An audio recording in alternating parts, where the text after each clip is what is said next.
Okay, so let's say we are in the middle of our definitive pull-through, and let's say we've gone for laparoscopy or transumbilical, either way. We're in the abdomen, we haven't done anything transanal, and it's time to do our biopsy.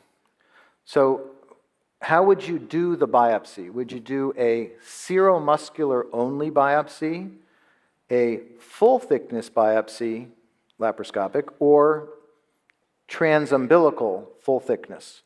So let's go to the questions.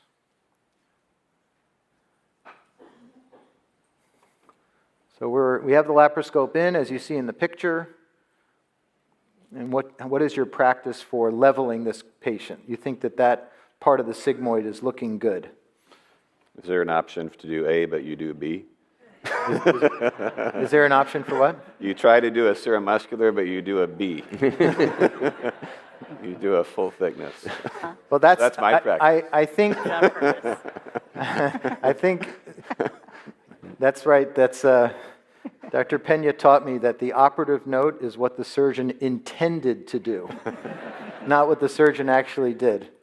Yes, and I think that's a very important point. I think most folks are trying to do a seromuscular only biopsy, as noted in this in the poll, and that's the point I want to try to get to. So, Tim, do you have any problem with a seromuscular only biopsy? Personally in my... Microphone. Can you hear me? Yeah, it's on. Okay.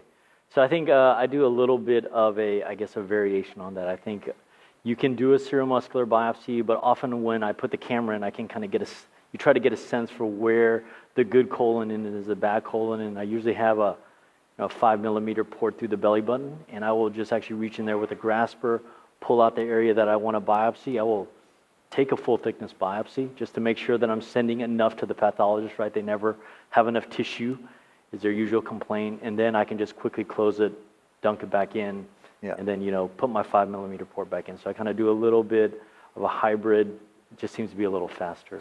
Yeah, and if I can just add to that before I go to the next question, I think we don't want to be waylaid by pathology. I've seen many, many pull-throughs that have been beautifully done by the original surgeon, but the pathology was off. And they need to be redone because they were done to the wrong part of the colon. So my strategy is similar to Tim's, is I bring the piece of the bowel that I want to biopsy out the umbilicus and do a full thickness biopsy. And by the way, I do a square. People sometimes do this sort of triangle cut, and then what ends up happening is the mucosa is this tiny little patch, and it's like an iceberg. Whereas if you give them a square, and I actually cut a square, then they have no problem orienting the specimen. They know what side is mucosa and what side is seromuscular, and you get a very accurate biopsy. Whereas if you cut a triangle, which is basically what you're doing with the laparoscope, with laparoscopic instruments, you get, and by the way, in that case, you're only getting seromuscular, which we're going to talk about in a second. But if you get a little bit of mucosa, it's going to be tiny. And then you have to sew it up, but then the pathologist may disorient that, and they don't get the right slice, and they give you the wrong information.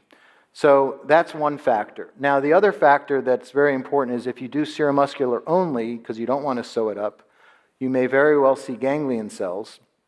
However, the submucosal layer could very easily have hypertrophic nerves. So essentially, you have been convinced that you are in a good spot, but in fact, you have to go a little bit higher. Now, if it's your practice to go a little bit higher anyway, or if you want to do the pull-through and then send another full-thickness specimen, by all means. The seromuscular biopsy was a very helpful guide. But unfortunately, there are a number of pull-throughs that are done where the only biopsy taken is the seromuscular one, and the patient ended up with a transition zone pull-through. And we'll have time, I think, at the end to talk about that.